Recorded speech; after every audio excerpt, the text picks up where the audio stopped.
Hi friends, ఈరోజు మీ ముందుకి కొత్త రెసిపీతో అయితే వచ్చాను. Meal maker fry.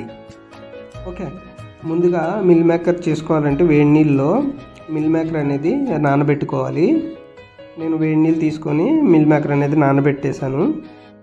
ఇది లాస్ట్లో మనం మళ్ళీ దీన్ని సెపరేట్ చేసుకోవాలి. అయితే ముందుగా మసాలా ప్రిపేర్ చేసుకుందాం. మసాలాకు కావాల్సినవి ఏంటంటే 5 గ్రాముల ధనియాలు, రెండు దాచిన చెక్కలు, 4 లవంగ మొగ్గలు, 2 యాలకులు, 4 చిన్న కొబ్బరి ముక్కలు. ఇవి ప్యాన్లో ఫ్రై చేసుకోండి. దాని తర్వాత మళ్ళీ మనం మిక్సీ అనేది చేసుకోవాలి. ఇప్పుడు ఈ ప్రాసెస్ అయిపోయిన తర్వాత ఈ టమాటా ముక్కలు, ఉల్లిపాయలు, పచ్చిమిరకాయలు మనకి తగినంత. ఇప్పుడు ఇది కర్రీ కాదు, ఫ్రై కాబట్టి తగినంత తీసుకోవాలి. ఇక్కడ చూసినట్టయితే ఇందాక మనం వేడి చేసింది సెపరేట్ చేసేసుకుంటున్నాం. మిక్సీ కూడా పట్టేసాం మన మసాలా.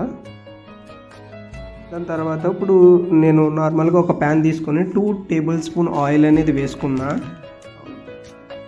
అందులో జీలకర్ర కొద్దిగా 2 చిటికలు వేసుకోండి. దాని తర్వాత మనం తరిగిన పచ్చిమిర్చి, ఉల్లిపాయలు వేసుకొని బాగా వేగించుకోవాలి అంటే ఇవి ఉల్లిపాయలు గోల్డెన్ కలర్లో వచ్చే వరకు వేగించుకోవాలి.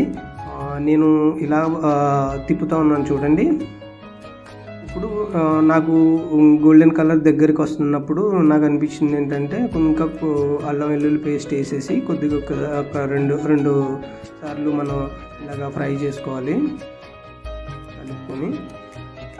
ఇప్పుడు ఏంటంటే నెక్స్ట్ మనం మిగిలిన టమాటాలన్నీ కూడా మనం వేసుకోవాలి. టమాటా వేసిన తర్వాత కొద్దిగా 2 సార్లు ఇలా కలుపుకోండి, 2-3 సార్లు. ఇది కూడా కలర్ చేంజ్ అవుతుంది అనేటప్పటికి మన పసుపు, కారం రెడీ చేసుకోండి. పసుపు అనేది నేనైతే ఒక టేబుల్ స్పూన్ వేసాను. ఇక్కడ 2 టేబుల్ స్పూన్ ఏమో కారం తీసుకున్నాను ఫ్రెండ్స్. మీరు కూడా అదే ఫాలో అవ్వండి, ఎందుకంటే ఇక్కడ కారం అనేది మీ క్వాంటిటీకి తగ్గట్టు మీరు యూజ్ చేసుకోండి. ఎక్కువైతే మన టేస్ట్ పోవచ్చు.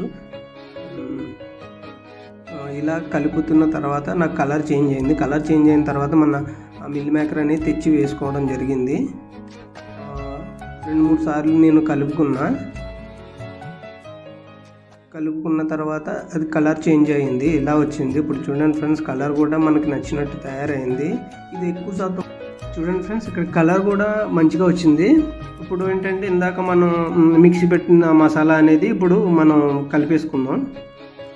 అది కలుపుకున్న తర్వాత మనకి టేస్ట్ అనేది చాలా, అరోమా అనేది చాలా నీట్గా వస్తుంది. ఆ స్మెల్ కూడా మనం వండేటప్పుడు తెలుస్తుంది. ఇప్పుడు చూడండి, మనకు తగినంత సాల్ట్ వేసుకోవాలి. సాల్ట్ చూసుకోండి ఫ్రెండ్స్, మాకైతే ఫస్ట్ టైం అయితే సరిపోలేదు, సెకండ్ టైం కొద్దిగా మళ్ళీ కలుపుకున్నాం. తర్వాత వాటర్ యాడ్ చేసుకోండి. వాటర్ యాడ్ చేసుకున్న తర్వాత ఈ రకంగా కనిపిస్తుంది మీకు. బాగా డీప్ ఫ్రై దగ్గరికి, అంటే ఆ వాటర్ అనేది దగ్గరికి వచ్చినప్పుడు మీకు తెలుస్తుంది ఆ ఫ్లేవర్ అనేది. అప్పుడు మీరు కొత్తిమీర, కరివేపాకు అనేది యాడ్ చేసుకొని మీరు కలుపుకున్నట్లయితే ఇంకా దాని టేస్ట్ ఇప్పుడు 70%. మిల్ మేకర్ ఫ్రై నచ్చినట్టయితే నా ఛానల్ని సబ్స్క్రైబ్ చేసుకోండి, బెల్ ఐకాన్ క్లిక్ చేయండి. లేటెస్ట్ నోటిఫికేషన్ ఏదైనా వస్తే మీ ఛానల్లో డైరెక్ట్ చూపిస్తుంది. Thank you friends, thank you so much.